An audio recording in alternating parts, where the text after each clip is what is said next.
Hi friends, എല്ലാവർക്കും തൻഷിക്ക് വേൾഡിലേക്ക് സ്വാഗതം. ഇന്ന് വന്നിരിക്കുന്നത് നേന്ത്രപ്പഴം കൊണ്ടുള്ള ഒരു വെറൈറ്റി പലഹാരത്തിൻ്റെ റെസിപ്പി ആയിട്ടാണ്. തൊലി നന്നായിട്ട് കറുത്തുപോയ നേന്ത്രപ്പഴമൊക്കെ ഉണ്ടെങ്കിൽ നമുക്ക് ഈ ഒരു റെസിപ്പിക്കായിട്ട് ഉപയോഗിക്കാവുന്നതാണ്. നേന്ത്രപ്പഴം കൊണ്ട് മിക്കവാറും നമ്മൾ പഴംപൊരിക്കാണല്ലോ ഉണ്ടാക്കാറല്ലേ. എന്നാൽ ഇതുപോലൊരു സ്നാക്ക് ഉണ്ടാക്കി നോക്കൂ, നിങ്ങൾക്ക് എന്തായാലും ഇഷ്ടപ്പെടും. വീഡിയോ ഇഷ്ടപ്പെട്ടാൽ ലൈക്ക് ചെയ്യാനും ഷെയർ ചെയ്യാനും മറക്കരുത്. ഇതിനായിട്ട് ഞാനിവിടെ 2 വലിയ നേന്ത്രപ്പഴം എടുത്തിട്ടുണ്ട്. ഇനി ഈ നേന്ത്രപ്പഴം ചെറിയ ചെറിയ പീസസ് ആയിട്ടൊന്ന് കട്ട് ചെയ്തെടുക്കണം. കണ്ടല്ലോ, ഇതുപോലെ വട്ടത്തിലോ അല്ലെങ്കിൽ ഇതിലും ചെറിയ ചെറിയ പീസസ് ആയിട്ട് വേണമെങ്കിൽ അങ്ങനെ കട്ട് ചെയ്തെടുക്കാം. ഇനി ഇതിൽ നിന്ന് 5-6 പീസ് ഞാനൊന്ന് മാറ്റി വെക്കുന്നുണ്ട്. നമുക്ക് കുറച്ച് കഴിഞ്ഞാൽ ആവശ്യമായിട്ട് വരും. അധികമൊന്നും വേണ്ട, 5-6 പീസ് ഇതുപോലെ ഒന്ന് മാറ്റി വെച്ചാൽ മതി. അതിനുശേഷം ബാക്കിയുള്ളതെല്ലാം നമുക്ക് നെയ്യിലിട്ടിട്ട് നല്ലതുപോലെ ഒന്ന് വഴറ്റിയെടുക്കാനാണ്. ഇത് ഞാനിവിടെ മാറ്റി വെക്കാം. അതിനുശേഷം ഒരു പാൻ അടുപ്പിൽ വെച്ചിട്ട് അതിലേക്ക് 1 ടീസ്പൂൺ അളവിൽ നെയ്യ് ഒഴിച്ചു കൊടുക്കാം.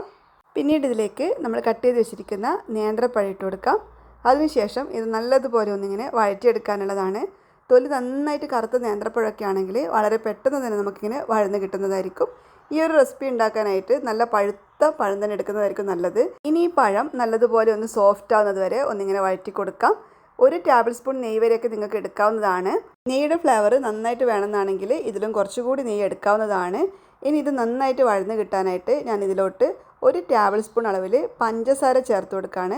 പഞ്ചസാര ചേർത്ത് കഴിഞ്ഞാൽ പഞ്ചസാര മെൽറ്റ് ആവുമല്ലോ, അപ്പോൾ ഇത് പെട്ടെന്ന് തന്നെ വഴന്ന് കിട്ടുന്നതായിരിക്കും. അങ്ങനെ ഇതാ കണ്ടല്ലോ, പഴം ഇപ്പം നല്ലതുപോലെ തന്നെ സോഫ്റ്റായി കിട്ടിയിട്ടുണ്ട്. ഇനി ഇതിലേക്ക് 1/4 കപ്പ് അളവിൽ ചിരകിയ തേങ്ങയാണ് ഇട്ട് കൊടുക്കുന്നത്. തേങ്ങ ചേർത്തിട്ട് ഒന്നുകൂടി നല്ലതുപോലെ മിക്സ് ചെയ്ത് കൊടുക്കാം. ഇതുപോലെ മിക്സ് ചെയ്യുന്ന സമയത്ത് ഇങ്ങനെ ഒന്ന് ഉടച്ചു കൊടുത്തോളൂ. ഇതിപ്പോൾ പഴം നല്ലതുപോലെ തന്നെ സോഫ്റ്റ് ആയതുകൊണ്ട് നന്നായിട്ട് ഉടച്ചെടുക്കാൻ പറ്റും.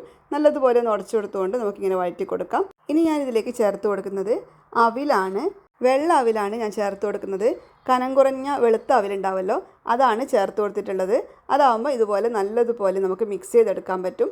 അവിൽ കൂടി ചേർത്തിട്ട് എല്ലാം നല്ലതുപോലെ യോജിപ്പിച്ചെടുക്കാം. അങ്ങനെ ഇതാ എല്ലാം നല്ലതുപോലെ തന്നെ മിക്സ് ചെയ്തെടുത്തിട്ടുണ്ട്. ഇനി സ്റ്റൗ ഓഫ് ചെയ്തിട്ട് ഇതിൻ്റെ ചൂട് പോകാനായിട്ട് മാറ്റി വെക്കാം. ചൂട് നന്നായി പോയതിന് ശേഷം നമുക്കിനി ഇതൊന്ന് ഷേപ്പ് ചെയ്തെടുക്കാനുള്ളതാണ്. ചെറിയ ചെറിയ ബോൾസായിട്ട് ഉരുട്ടിയെടുക്കാനുള്ളതാണ്. അപ്പോൾ അതവിടെ മാറ്റി വെച്ചിട്ടുണ്ട്. ആ സമയത്ത് ഒരു മിക്സിയുടെ ജാർ എടുത്തിട്ട് അതിലോട്ട് 1 കപ്പ് മൈദ ചേർത്ത് കൊടുക്കാം. മൈദക്ക് പകരം ഗോതമ്പ് പൊടി വേണമെങ്കിൽ ഗോതമ്പ് പൊടി യൂസ് ചെയ്യാവുന്നതാണ്. ഇനി ഇതിലേക്ക് നമ്മൾ നേരത്തെ മാറ്റി വെച്ചിരിക്കുന്ന നേന്ത്രപ്പഴത്തിൻ്റെ പീസ് ഉണ്ടല്ലോ, അത് ഇട്ട് കൊടുക്കാം. ഇതുപോലെ നേന്ത്രപ്പഴത്തിൻ്റെ പീസ് കൂടി ഇട്ടിട്ട് അരച്ചെടുക്കുന്ന സമയത്ത് ആ ബാറ്ററിന് ഒരു പ്രത്യേക ടേസ്റ്റ് ആയിരിക്കും. ഇതിനൊരു യെല്ലോ കളർ കിട്ടാനായിട്ട് കുറച്ച് മഞ്ഞൾപ്പൊടി ഇട്ട് കൊടുക്കുന്നുണ്ട്. ഒപ്പം തന്നെ 1 ടേബിൾ സ്പൂൺ അളവിൽ പഞ്ചസാര കൂടി ചേർത്ത് കൊടുക്കുന്നുണ്ട്.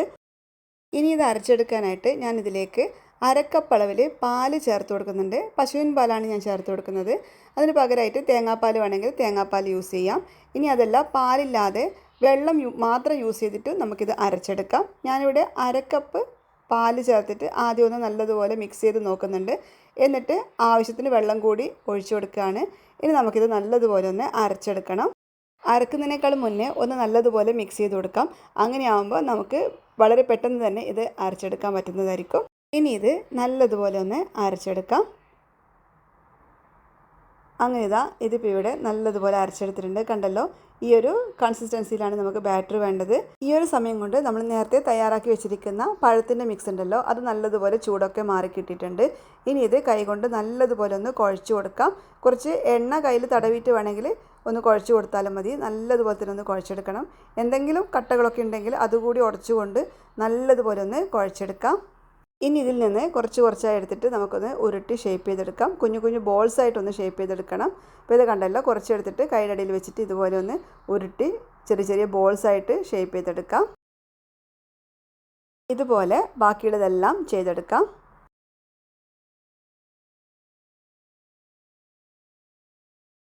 അങ്ങനെ ഇതാ എല്ലാം ഇവിടെ ഷേപ്പ് ചെയ്തെടുത്തിട്ടുണ്ട്. ഇനി നമുക്ക് സ്നാക്സ് ഉണ്ടാക്കി തുടങ്ങാം. അതിനായിട്ട് നമ്മൾ തയ്യാറാക്കി വെച്ചിരിക്കുന്ന ബാറ്റർ എടുത്തിട്ടുണ്ട്. അതിലേക്ക് കുറച്ച് ഞാൻ എള്ളിട്ട് കൊടുക്കുകയാണ്. കറുത്ത എള്ളിട്ട് കൊടുക്കുകയാണ്. ഓപ്ഷണലാണ്, കയ്യിലുണ്ടെങ്കിൽ മാത്രം ചേർത്ത് കൊടുത്താൽ മതി. കറുത്ത എള്ള് കൂടി ചേർത്തിട്ട് നല്ലതുപോലെ ഒന്ന് മിക്സ് ചെയ്ത് കൊടുക്കാം. ഇതിലേക്ക് നമുക്ക് ബേക്കിംഗ് സോഡയോ ബേക്കിംഗ് പൗഡറോ ഒന്നും ആവശ്യമില്ല. അല്ലാതെ തന്നെയാണ് നമ്മൾ ഈ ഒരു സ്നാക്സ് തയ്യാറാക്കാൻ പോകുന്നത്. ഇനി ഇതിലേക്ക് നമ്മൾ തയ്യാറാക്കി വെച്ചിരിക്കുന്ന ബോൾസ് ഓരോന്നായിട്ട് ഇട്ട് കൊടുക്കാം. എന്നിട്ട് സ്പൂൺ കൊണ്ട് എണ്ണയിലിട്ടിട്ട് ഒന്ന് ഫ്രൈ ചെയ്തെടുക്കണം. അത്രയേ ഉള്ളൂ. ഇതുപോലെ നല്ല തിക്കായിട്ടുള്ള ബാറ്ററാണ്. അപ്പോൾ നല്ലതുപോലെ തന്നെ കോട്ടായി കിട്ടും. കണ്ടല്ലോ, നല്ലതുപോലെ തന്നെ കോട്ടായി കിട്ടിയിട്ടുണ്ട്. ഇനി ഇത് ഇങ്ങനെ തന്നെ എടുത്തിട്ട് നമുക്ക് എണ്ണയിലോട്ട് ഇട്ട് കൊടുക്കാം. എണ്ണ നന്നായിട്ട് ചൂടായതിന് ശേഷം വേണം ഇത് എണ്ണയിലോട്ട് ഇട്ട് കൊടുക്കാനായിട്ട്. ഞാനിവിടെ എണ്ണ ചൂടാവാനായിട്ട് വെച്ചിട്ടുണ്ടായിരുന്നു. വെളിച്ചെണ്ണയിലോ സൺഫ്ലവർ ഓയിലോ ഏതിൽ വേണമെങ്കിലും നിങ്ങൾക്കിത് ഫ്രൈ ചെയ്തെടുക്കാവുന്നതാണ്. ഇങ്ങനെ ഓരോന്നായിട്ട് നമുക്ക് ഇട്ട് കൊടുക്കാം.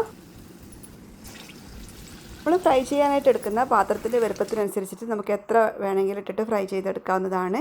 ഇതിൻ്റെ മുകളിലായിട്ട് ഞാൻ കുറച്ച് ചൂടുള്ള എണ്ണ ഒന്ന് കോരി ഒഴിച്ചു കൊടുക്കുന്നുണ്ട്. അങ്ങനെയാകുമ്പോൾ നമുക്ക് വളരെ പെട്ടെന്ന് തന്നെ ഇത് ഫ്രൈ ചെയ്ത് കിട്ടുന്നതായിരിക്കും. എന്നിട്ട് തിരിച്ചും മറിച്ചുവിട്ട് നല്ലൊരു ലൈറ്റ് ഗോൾഡൻ ബ്രൗൺ കളറാകുന്നത് വരെ ഒന്ന് ഫ്രൈ ചെയ്തെടുത്താൽ മതി. വളരെ പെട്ടെന്ന് തന്നെ ഇത് ഫ്രൈ ആയി കിട്ടുന്നതായിരിക്കും. അങ്ങനെ ഒത്തിരി സമയമൊന്നും എടുക്കില്ല. അങ്ങനെ ഇതാ നമ്മുടെ ആദ്യത്തെ ബാച്ച് ഇവിടെ തയ്യാറായിട്ടുണ്ട്. ഇതുപോലെ തന്നെ ബാക്കിയുള്ളതെല്ലാം ഒന്ന് ഫ്രൈ ചെയ്തെടുക്കാം. അങ്ങനെ ഇതാ എല്ലാം ഇവിടെ ഫ്രൈ ആയി കിട്ടിയിട്ടുണ്ട്. നല്ല ടേസ്റ്റാണ് ഇത് കഴിക്കാനായിട്ട്. ഇതിൻ്റെ പുറംഭാഗം നല്ല ക്രിസ്പി ആയിട്ടായിരിക്കും ഉണ്ടാവുക. ചൂടോടുകൂടി കഴിക്കുകയാണെങ്കിൽ ഉൾഭാഗത്ത് പഴവും തേങ്ങയും അവിലൊക്കെ ചേർന്നിട്ടുള്ള മിക്സും ആണല്ലോ. നല്ല ടേസ്റ്റാണ്. ഒരു വിധത്തിൽ പറഞ്ഞാൽ കുറച്ച് ഹെൽത്തിയാണ്. പഴം കഴിക്കാൻ മടിയുള്ള കുട്ടികൾക്കൊക്കെ ഇതുപോലെ ഒന്ന് തയ്യാറാക്കി കൊടുത്താൽ മതി. അവർ നല്ല ഇഷ്ടത്തോടു കൂടി കഴിച്ചോളും. അപ്പോൾ ഈ ഒരു വീഡിയോ നിങ്ങൾക്ക് ഇഷ്ടപ്പെട്ടിട്ടുണ്ടെങ്കിൽ വീഡിയോ ലൈക്ക് ചെയ്യാനും ഷെയർ ചെയ്യാനും ആരും മറക്കരുത്. അതുപോലെ ചാനൽ സബ്സ്ക്രൈബ് ചെയ്യാത്തവരാണെങ്കിൽ പ്ലീസ് ഈ ചാനൽ ഒന്ന് സബ്സ്ക്രൈബ് ചെയ്യണേ. അപ്പോൾ നമുക്ക് വീണ്ടും പുതിയൊരു വീഡിയോ ആയിട്ട് കാണാം.